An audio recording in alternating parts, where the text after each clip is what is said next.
자, 전치사업은 우리가 참 많이 쓰는 단어들 중에, 전치사들 중에 하나예요. 콜퍼스로 하나 좀 더 열어볼까? 콜퍼스로 들어가게 되면 지난번에 빈도수를 한번 보여드렸을 겁니다. 사실은 전치사 중에 제일 어려운 게 ob이라고 생각하시면 돼요. 그만큼 많이 사용되는데 우리나라 말로는 뭐뭐의, 그래서 일본의 no라고 하는 표현으로 가깝게 사용이 되어져요. 그리고 설명들도 되게 많습니다. 자, 결론부터 먼저 내드릴게요. 결론은 제가 이전에도 설명을 계속 했었습니다만은, 얘가 그 영어로 따져버리게 되면 possessive 안에 genitive라는 게 있는데, 그 genitive 안에 무슨 뜻이냐면 attributive라는 뜻이 있어요. 그러니까 한국말로 그냥 쉽게 볼게요. 그런 이론 나발이고 다 때려치우고요. A of B라고 했을 적에 A라고 하는 것은 근거를 두고 있다, B에. 근데 이게 잘 느낌이 안 와요. 이것도 되게 추상적이란 말이에요. 그래서 여기 지금 car에 대해서 지금 얘기가 쭉 나와 있어요. 그냥 여기 가서 예문을 그냥 쉽게 한번 해보자. 저 카로 가지 말고 카로 갈게요. 그리고 나서 frequency를 볼게요. kind of car, type of car, 그 다음에 set of car, number of car, notch of car, fault of car, sort of car, model of car. 뭐 지금 보이시죠? 내가 더 카로 해주면 좋겠다. 여기를 보면은 이제 제가 그림을 하나 또 올려줄게요. 여기 자동차가 지금 이 그림이 제일 좋아요. 여기 지금 자동차가 한 대가 있어요. 됐죠? 자, 그럼 A하고 B의 관계가 어떻게 되냐면은 the window of the car, the seat of the car. 자, 화살 표시를 제가 잘 떠올리세요. window는 속해 있습니다. 이 자동차예요. 이 의미입니다. 됐죠? 그럼 화살 표시를 그려보라 그러면 어떻게 되냐면은 지금 내 화살 표시 여기서 못 그리겠는데 이 그리기가 좀 그러네. 그리기 도구 없죠? 여기는 없는 걸로 제가 알고 있습니다. 어떻게 되냐면은 이렇게 돼요. 차가 이렇게 있고 여기에 창문이 이렇게 있으면은 창문이라고 하는 것은 이 창문은 이 차에 속해 있는 겁니다. 그림을 그리면 이렇게 돼요. 이해됐어요? His wine is of Spain이라고 했을 적에 이 wine이라고 하는 것은 이 포도주는 이 스페인에 속해 있는 거예요. 그러니까 어떻게 해요? 이 와인 프랑스산, 아니요 스페인산입니다. 맞죠? 그죠? 그 다음에 만약에 우리가 저 예문에 she's kind를 플러스 추상명사라고 지랄해가지고 외우라고 합니다. 근데 결론적으로 그 의미가 뭐냐? 그녀는 친절합니다. 왜 그렇게 될까요? 봅시다. She is of kind이에요. 그러면은 이 그녀라고 하는 부분이 어디에 포함되어 있다? 어디에 속해 있는 거예요? 어디에 속해 있는 거냐면 친절합니다. 맞죠? 그러면 친절함에 이 부분에 속해 있는 거예요. 그녀가요. 그러니까 그녀가 친절하다. 이렇게 되겠죠. 그러면 이 말이 어떻게 되냐면은, 이렇게 얘기하면 the steering of the car, the rear view mirror of the car, the windshield of the car. 이렇게 되겠죠. 이해가 됐나?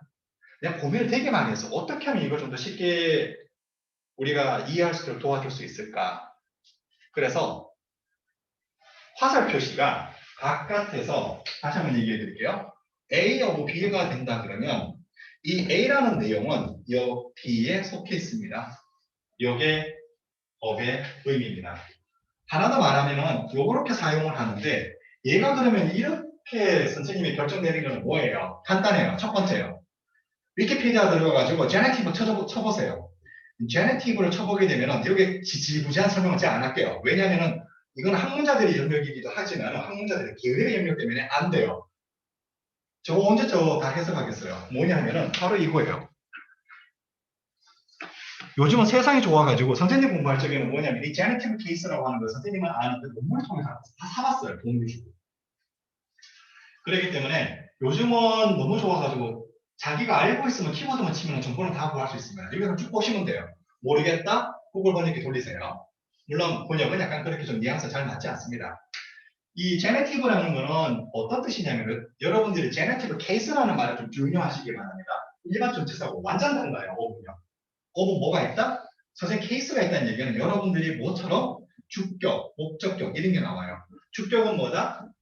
주어로서 문장에서 기능한다. 목적격은 목적어로서 문장에서 기능한다. 이 말이 나와요. 그러면 genitive case라는 거는 뭐냐면은 얘가 문장에서 case라고 하는 거는 문장에서 그 기능을 한다라는 뜻이에요. 무슨 얘기인지 이해되나요?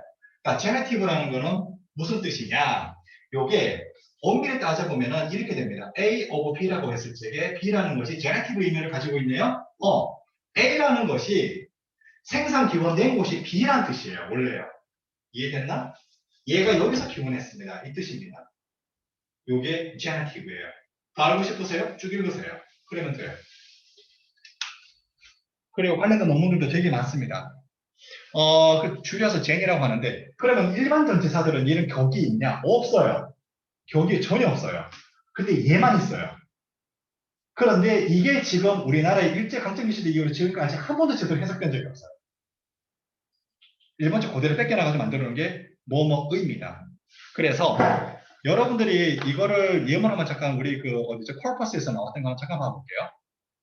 이 봐보자. back of the car, 뒤입니다. 그 뒤가 뒤에 D라고 하는 것에 그 의미가 속해 있는 부분은 자동차예요. 그러니까 어떻게 됩니까? 그 자동차에 있는 뒤쪽이 되는 거예요. 그 다음에 the driver of the car, 운전자입니다. 그 운전자가 속해 있는 곳은 그 자동차예요. 그 자동차를 운전하고 있는 운전자가 돼요. 한국말로 해석을 하면요. 됐나요? 왜요? 한국은 거꾸로 가잖아요. 그러니까 정보를 주는 거랑 내가 머릿속에서 인터프리테이션 하는 거랑 다르다는 얘기입니다. 다시 한번 얘기했죠. 여러분들이 영작으로 영어식 언어 배열로 글을 써보게 되면 한국어 어순으로 해가지고 된 게 아니구나. 많이 뼈저리게 느낄 거예요. 이거는 말할 때나 글 쓸 때는 똑같은 원리예요. The door of the car, 문이죠. 그 문이 속해 있는 부분은 그 차예요. 뭐예요? 그 차에 달려있는 문이라고 해석하면 돼요. 한국말로 옮길 때는요. 한국말로 옮길 때는 정보를 주고자 하는 게 목적이에요. 그러나 내 머릿속에 인식하고자 할 적에는 the door of the car, 그 문인데 그 차에 있는 이렇게 해석이 되는 거예요. 그러면 이렇게 자유자재로 조사가 바뀌려면 어떻게 돼야 되냐? 선생님이 뭐라 그랬죠? 영어는 지식의 학문이 아니에요. 지식을 반드시 실천으로 자기가 체험을 해야 되는 학문이에요. 머리로 영어 하는 거는 절대 안 돼요. 우리가 지금 초등학교, 중학교, 고등학교 영어에서 배웠던 게 초등학교 지금 4학년부터 배우죠? 맞죠? 4년, 3년, 3년. 몇 년이죠? 10년입니다. 대학 4년 배워요. 14년 배웠는데 그 꼬라지예요. 뭐요? 관념적으로만 배워요. 체험 안 하려고 해요. 근데 하나 되게 어리석죠? 체험을 하게 되면은 머리가 폭발적으로 언어적인 내 신경망이 만들어져요. 그래서 제가 일부러 여기 왜 corpus를 보여드렸냐면은 하나 더 한번 보여드릴게요. 여기에 P자를 한번 봐보겠습니다. P자를 봐보게 되면은 여기 업이 어떻게 나왔는지를 다 볼 수가 있어요. 볼게요. Slice of the pizza. Piece of a pizza.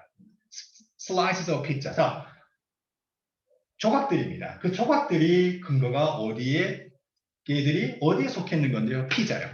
그래서 이런 그림들이 만들어질 수 있을 거예요. 자, 피자 여기 보면은 한 조각이 있는데 이렇게 해가지고 얘가 이렇게 여기서 나왔어요. piece of 피자입니다. 됐나요? 그래서 요거를 뭐라고 해야 되냐면은 영어에서는 그러면은 두 조각의 피자는 어떻게 되죠? two pieces에서 피자가 되죠.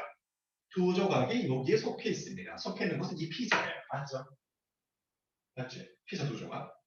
그런데 이걸 영어에서는 되게 재밌어. 수의 의미인데 이걸 뭐라고 해요? partitive라고 합니다. 헤아리스도 뭐 없는 명사의 수의 의미를 부여하는 partitive. 한국말로는 부분사라고 해요. 이거는 그냥 사이드니까 그냥 글 하나 놓으세요. 그래서 여기 볼게요. price of the pizza입니다. 가격이 속해 있는 부분은 피자입니다. 먼저 피자의 가격이 되는 거죠. 그 다음에 bite of pizza입니다. 한 모금 딱 이렇게 물어 제끼는 거예요. 물어 제끼는 그것이 물어 제낀다고 하는 행위가 속해 있는 것은 피자입니다. 피자 한 모금 깨무는 겁니다. 이게요. 됐나요? 그 다음에 여기 보면 smell of pizza, 냄새죠. 그 냄새가 속해 있는 것은 피자입니다. 피자에 대한 냄새라고 돼요. 피자의 냄새가 아니고요. 다시 한번 얘기하지만은 전치사 5번 뭐뭐의라고 하는 순간에 끝이에요. 못 써먹어요. 또 하나 선생님이 이거를 변형 부분에서 여러분들이 이제 만나게 될 선생님이 그 신텍스 표준 구조 표준 모형하고 분명히 제가 변형 구조를 제가 설명을 다 한번 할 거예요. 지난번에 못했던 거 다시 한번 꼭 할 겁니다. 제가 표준 모형 구조는 이번만 한번 딱 설명하고는 전 안 할 거예요, 평생.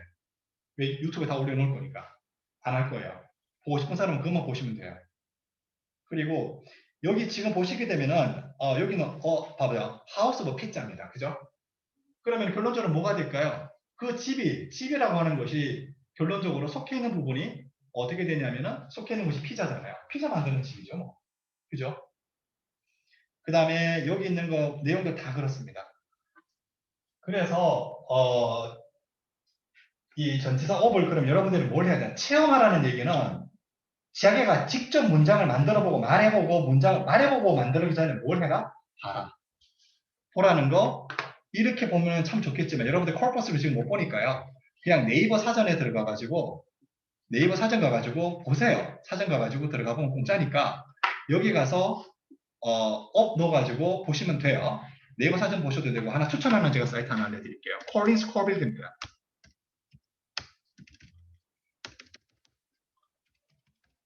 콜린스 코빌드 여기 콜린스 딕셔너리 들어가게 되면은 여기에 되게 우리가 practical expression이 되게 많아요. 그래서 여기다가 그냥 업이라고 이렇게 치시면 내용을 많이 볼 수 있어요. 여기 보면 나오죠? The average age of the woman interviewed was only 21.5입니다. 평균 잘 보세요. 평균 나이가 여기에 속해 있는 곳은 그 여성들인데 인터뷰가 되어진 맞죠? 자, 한국말로 한번 해볼게요. 자, 인터뷰에 응한 그 여성들의 평균 나이는 이렇게 되는 거예요. 한국말로 하면 그죠? 한국말은 뭐다? Translation. Interpretation은 뭐예요? 그대로 내려가야 돼요. 맞죠? 봐볼게요. The population of this town. 이 도시의 인구라고 하지 마시고요. The population of this town. 이 도시에 있는, 그러니까 인구는 이 도시에 있는 사람들을 말하는데, 이렇게 하면 되겠죠? 이 도시에 거주하는. 이런 말 해도 괜찮아요. 됐나요? Combined pronouns. 뭐쭉 여기 있는 여러분, 코린스 코빌드가 예문이 가장 실용적이에요. 제가 봤을 적에는요. 그래서 여기 있는 예문들 여러분들 틈틈이 보세요. 보면은 입에 할 때 눈으로 하지 마세요. 내 입으로 하면서 반드시 익혀야 돼요. 체험의 영역이 바로 영어입니다.